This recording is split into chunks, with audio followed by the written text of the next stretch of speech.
Welcome back to the Stoop Football Fans. It's your boy Lolo. I'm here with Spawny Mark. Beautiful sunny Brooklyn December. It is a late beautiful December. It is a beautiful December, post-Christmas, pre-New Year. Don't forget to open your door at midnight. Let the old year out. Let the new year in. Do not open your door at midnight. Don't listen to him. This is Brooklyn, son. It's still Brooklyn, all right? And a lot of these people live in London and England. Don't open your door at midnight. Y'all know what I'm talking about. Yes, let the old year go. Let the new year in. But we are getting to the last week of this year's football, 2022. We're coming into the New Year's matches. We have matches starting on Friday, Saturday, Sunday, Monday even? Not Monday. I don't know about Monday, but it is 3 days of match. I was surprised to find out that there are matches tomorrow, but they're not that exciting. And I think that I might just kind of run some errands and prepare things for our happy hour. Well, then everyone can tell me about the matches. Instead of watching the matches? Yeah, 7 p.m. Eastern time in New York. We do like happy hour, man. 2 hours. I watch terrible football. I don't care. I just, I got to watch it. I'm watching all the matches if I can, or I just pop them in my ear and while I go to the park, take the kids out and stuff. But we are bringing you match week 18, I believe, the Premier League weekend watch list. Bum, bum, bum, bum, bum. Premier League weekend watch list.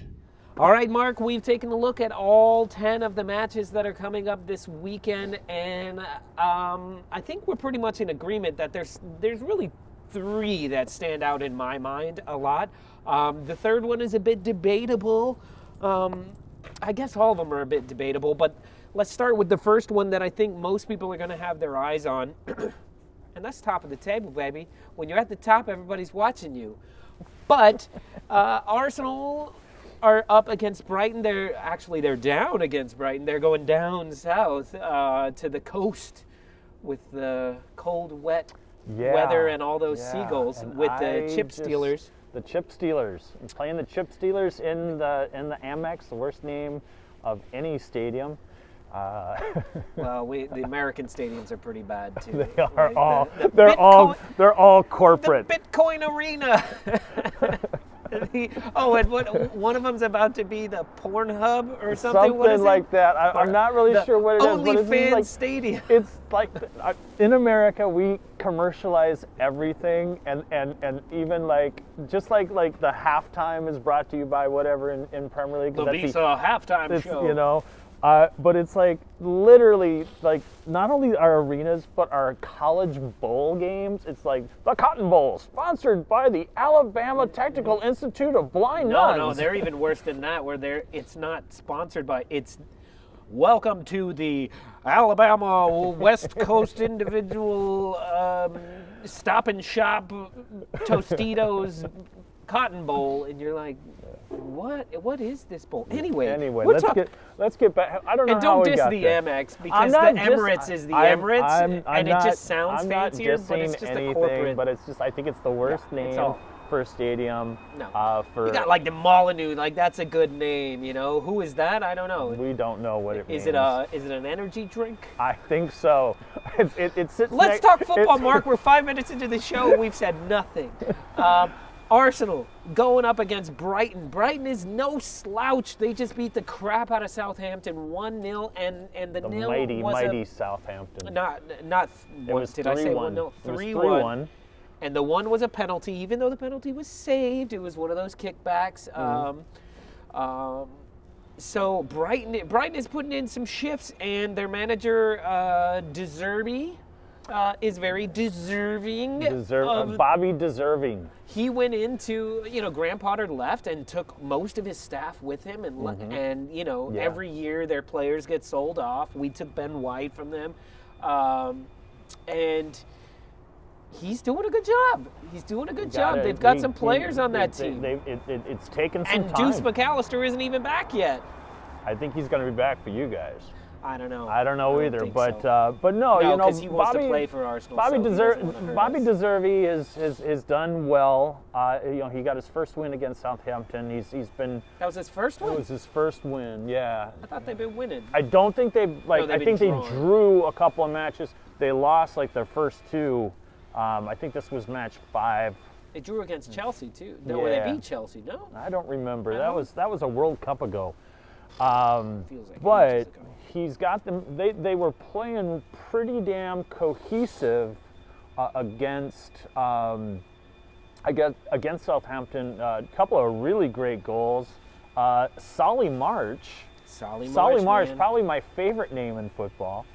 I don't know. It's just so fun to say, especially because they just don't say March when they talk about him. They use They say his full name, Solly March, with the ball. You know? He's a one name. He's like Beyonce. He's like Cher or something like Yeah. that. But he had a hell of a goal.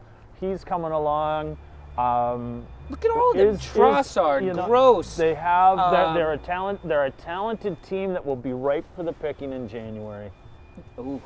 Well, you know, hopefully. I hope not. You know, I really do. But there's just like, you know, that organization does things that I just don't quite understand. I mean, Cucurella basically helps turn that team around, and you send him off with Graham Potter to go to, well, before Graham Potter. Well, you know, they need the Yeah, money. he was like a scout at Chelsea. Yeah.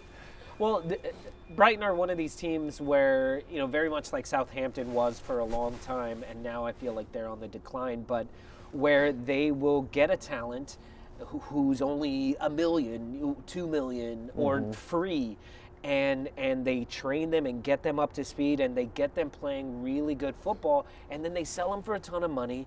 They get another one, and they know they're not going to win the league, but they also know they're probably not going to be relegated. So staying around that 10 to 6 spot, you know, maybe getting European football every few years, and just keeping the cash coming in and reinvesting and investing smart and not doing anything crazy. You won't see them go out and spend $80 million on a player because where is that going to push them?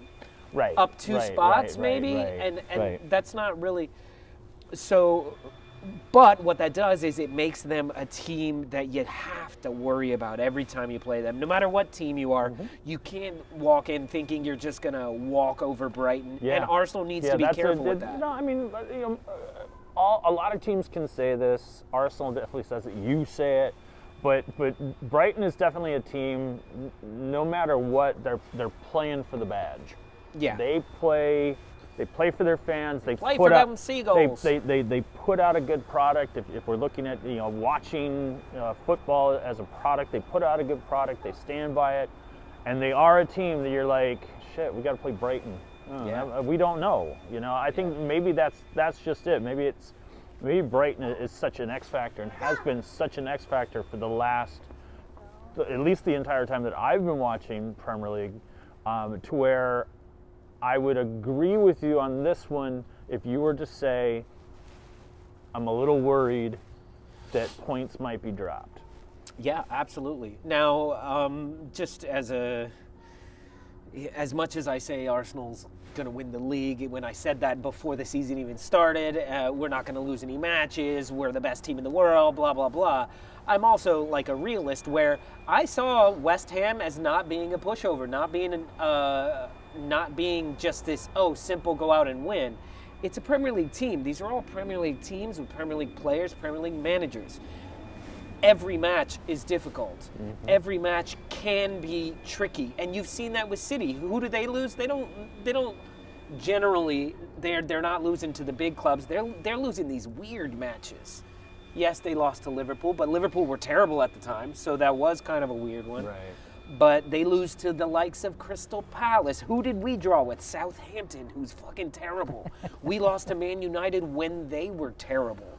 So this is one of those matches where it's going to be tough, it's going to be tricky, and I think it's going to take some absolutely brilliant goals the way we saw against West Ham, where it wasn't just an individual who showed up and did all the work. It's a team goal of 1, 2, 3, 4, 5 goal. Right. And it's going to take another brilliant performance by Martin Odegaard, by Saka, by everybody, because we are such a team right now that we are going to need moments of brilliance from everybody. So and it could be wet, cold, I think it's going to windy, be all of the above. and Brighton is better suited for that than we are. Definitely. So. Because if you watch some of the matches this past weekend, some of the weather was just torrential. It just was. I found it like almost surprising. But definitely Brighton is built for that kind of weather. Well, we got 2 more matches to cover, so why don't we go ahead and get our predictions for this match? Mark, start with you because it's my club. So I said it. I mentioned that you never know what you get out of Brighton. They are on the front foot. They're playing it. It's their first home game since the break or World Cup. I don't say Brighton wins, but I think they nick a point from you, and they leave you wanting more. Because I think that defense is going to show up, and I also think that Brighton's offense is going to give you a hell of a lot more trouble than what West Ham was meagerly able to muster. I'm going 1-1. I'm going a draw. Okay. Yeah, I hear all of that, and I think it is going to be tough, and there's going to be some periods of the game where where Arsenal doesn't dominate the way we would like to. But I still think we pull through and we get the win because this team does not like losing and does not accept losing right now. So I'm going with 3-2 Arsenal. I do think we give up. If this is the weekend watch, that's a match I want to watch. 5 goals? That's 5 fantastic. goals. Yep, 3-2. Okay, moving on to our second match of the weekend watch list. I got to go with to me, the number 2 team in the league right now. And it's not Manchester City. It's Newcastle United. Newcastle United playing at home against Leeds United. Leeds United, tough go of it, coming straight out the World Cup break with a starving Erling Haaland who wasn't as sharp as it could have been. But now they go to Newcastle. Yeah. Making their way down the making their way up the table, because don't they get you guys soon? Yeah, pretty soon. I think so. I'm not really sure. This is going to be another. It's going to be another tough test for the boys in Leeds. But they get Tyler Adams back. They get Tyler Adams back. Sinistera, maybe Sinistera, but I don't think so. But while you guys showed some fight against Man City, Leeds is going to have to show a lot more. Not just like the physicality of like like what they were doing to Grealish, because they got tired of his diving. They started getting into his face, and Nyoto was one of the instigators of that. And I love to see that, but you need to put that energy in your feet and on the ball, because it's going to take. If you thought it was going to be a miracle to beat Man City yesterday,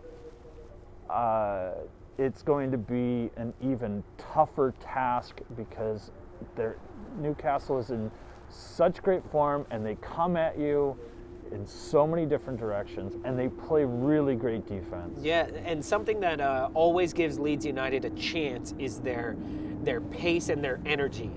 But I got to say, Newcastle United plays almost the same way. Yeah. That right now, that's the way they're playing. City can come out and sort of go, it'll come. And then first minute, ball over the top to Erling Haaland. They break you down. But Newcastle will I gotta say, I didn't see that pace against City. It was very missing. controlled. Now, if that's because there was no Tyler Adams, then I hope they pick up the pace, so to speak. No, it was them not wanting to go down 3 goals in 2 minutes because they were pressing. But if you look at the second half of the second half, where Leeds United were like, screw this, and they were going for it, that's when they started to look better. That's when they had a bit more confidence. I don't think they are good at sitting back and saying, let's just keep them out, maybe go on the counterattack. You don't have a deadly striker to help that counterattack. Yeah. Every time Willie Gnonto got the ball and did something brilliant, nobody was running into the box. And if Rodrigo was running into the box, he usually ran past everybody and then was offside or was actually behind the net. So do I think Leeds United can get something out of this match? You never know. I don't, but you never know. You never know, because they beat teams like Chelsea when you don't think they're very good. They beat teams like City when they're down to 10 men. Yeah. These are things that you see, you've experienced, and you just always remember they could do it again. Yeah. You know, it's not just one team whose number they have. It's any number of teams. Yeah, man, we nicked a win off those guys. We nicked a win. We destroyed those guys. So you never know. And maybe this is a case of Newcastle will look past Leeds, because who do they get after Leeds? You guys. They come to us, so. And maybe that's something, because you're in their sights. Yeah. You're who they're coming after. Yeah. Not coming after Leeds. Yeah. And Leeds could catch them napping. Possibly. I don't see Eddie Howe looking past Leeds United, though, because you could have possibly seen that this week with who did they just beat up? Southampton? No, that was Brighton. Yeah. Newcastle beat. Oh, they beat. We don't know. Moving. Oh my God. We don't know. They destroyed. We put money. Leicester. We put Leicester. money on it. Yeah. Well, I guess you don't look past Leicester, because Leicester were actually doing better anyway. So yeah, I don't know. I don't see Eddie Howe looking past Leeds United, because they are such a tricky win. They are beatable. Leeds United are definitely beatable. But you don't look past them, because you know they're going to give you a match. Yeah. So I think best case scenario, Leeds United can get a draw out of this, but I don't see them scoring many goals. Newcastle don't give up many goals. They are the best defense in the league right now. And they score in bunches. And it happens a lot fast. of goals as of late. And I think in the back, Liam Cooper, Pascal Struijk, even Diego Llorente, they've all been suspect. Yeah, man, my social feed is blown up with screaming the frustrations of Liam Cooper, that this is what you get when you have a championship quality player. You know, I don't know. Man, it's rough. I just if you're gonna give up goals, Melia, keep them down, because you did not have a very good game against City. I hate to say this to all of our Leeds United supporters, but I'm going Newcastle 2-0. I think 2-0. I think Leeds is going to score. Against Newcastle. I don't think they're going to score a lot. They're going to get one. But I'm going 4-1. 4-1. I just, that defense, Leeds defense, you scare me. And not in a, like, you wake me up in the middle of the night, but more like I'm looking around the corner for you. Yeah, like I feel bad for their defense right now. Yeah, it's just look, something's got to give, and having Tyler Adams in the middle of the pitch can really change some stuff, and it puts a lot less pressure on Brendan Aronson. So maybe they create something. Maybe they can have a bit more control in the middle of the pitch. But right now, Newcastle, not only are Newcastle a team of really good players, they play very well together, and they're playing for each other. Yeah. They're playing for Eddie Howe. Like, they believe. And as much as we saw some victories for Leeds United where they were playing for Jesse Marsch, it's not necessarily the case right now. It's a little divided. But Leeds United need to take this opportunity before the second half of the season really goes off the rails. Find some way to get a point, to get something out of this match. Yeah. All right.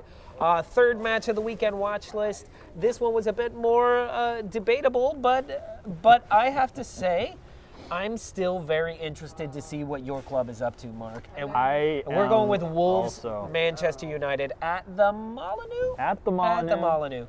So Wolves, Manchester United, as we've said, Manchester United they're on the up and up. They're playing fantastic they football. got real mad at that drunken video that we made at the bar. Yeah, Eric Ten Hag was not happy with that. And he but was your like, team is he on the was up and like, up as well. Well, let's hope so. I mean, we did score more than one goal, and we scored in open play as well, which is pretty rare. Ryan Knight-Niori is been kind of really embracing in the last two matches, the one with the Carabao Cup, and then just recently with Everton, looking really good. Like to see him play more forward. Wolves, you're going to have to play a hell of a lot better than you did against Everton. Man United is on a tear. They don't have the distraction of Ronaldo anymore. And now there's they didn't play that. They played Nottingham Forest, and Forest was awful. Yeah, Forest. They are just, you want to talk about a shambolic team. They are just lost out there. They're going down. And I know Wolves are a little bit better, but there is a laser focus about Man United right now. And Wolves, you're going to have to contend to that. So there are players that I felt were not having a good match that are going to have to step up. And I'm looking at you, Nathan Collins. You need to step up. We paid good money for you. You were supposed to be all of this. And you were at first, then you got your red card, and now you've come back and you've been shit. And I'm not happy with it one bit.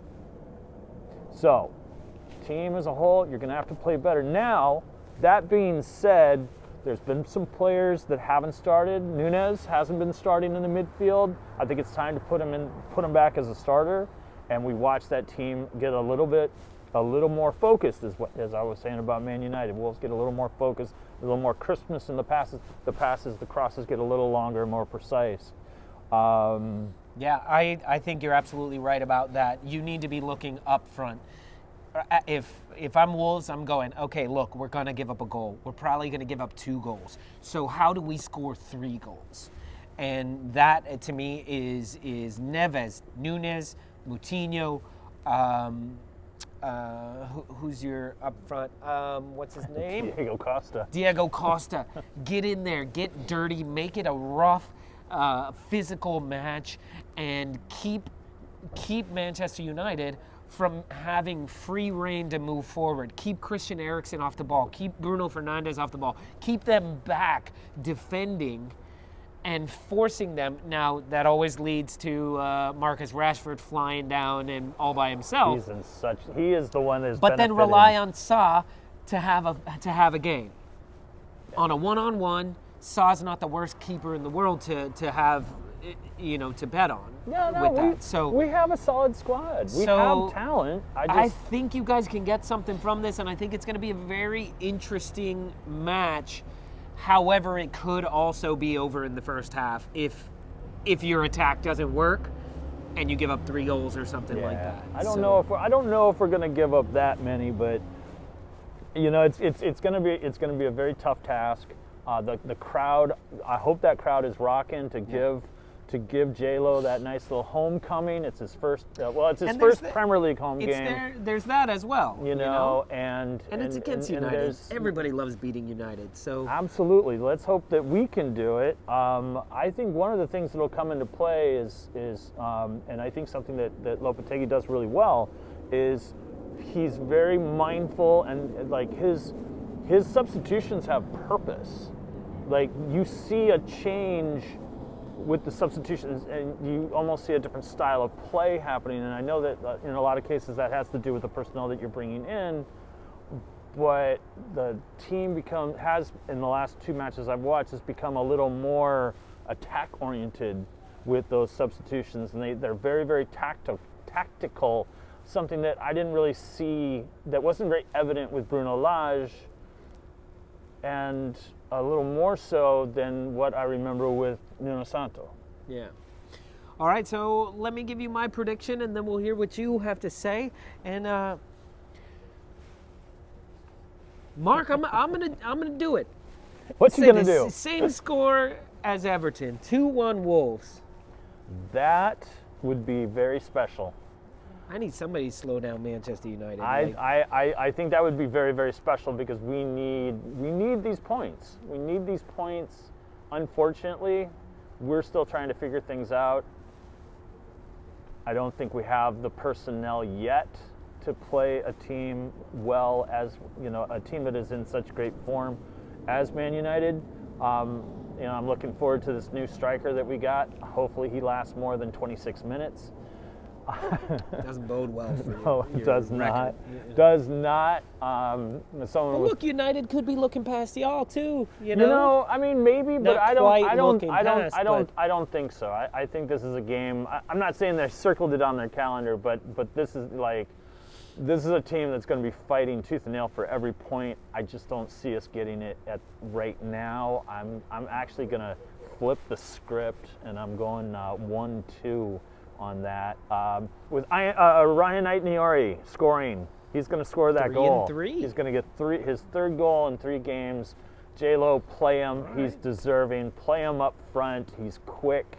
He's got crafty feet. And maybe he gives Slabhead a little hard time. I don't know. Slabhead playing? No, I don't think so. He might be. No, Nah, Varane looked fucking fantastic. Varane looks and good back there. Casemiro Casemiro looks great in the middle. very Bruno good. Fernandes. No, they've got they've got a good team. I don't know what they're crying about. Oh, we need Gakpo. It's like you actually don't. You got Jadon Sancho sitting on the freaking bench. Like, what are you talking about? Yeah, exactly. Deal with your players. Deal with it. Exactly. You just got Antony. Like, what are you talking about? You need Gakpo. Yeah. If anything, Liverpool did actually need Gakpo Yeah. with all the injuries they have. So I'll be really surprised, though. I can't think of his name, but we've been linked to him. Is it Wan-Bissaka? No, he doesn't play for United. yeah. Oh, he does, yeah. I mean, he doesn't play very much. He doesn't play very much, but we've been looking at him apparently because rumor has it we're selling Semedo. Okay, I don't know. I just don't know anymore. Well, that's been our weekend watch list, and don't forget to check back with us on Friday for happy hour. We will be live at 7 p.m. Eastern, which is midnight in the UK. So get your drink on, come home, watch us talk some smack to a bunch of other people for a couple hours. That's and feel free to derail the conversation any way you want. But from a lovely Brooklyn day, I'm going to get out to the park, I think, and go. I think I'm going to get a little suntan. Oh, please do, man. We need some I'm very shades. white. Either way, Milky peace from bastard I Brooklyn, am. y'all. We'll see y'all this weekend. Good luck to everybody's team except for Arsenal. everybody else's teams.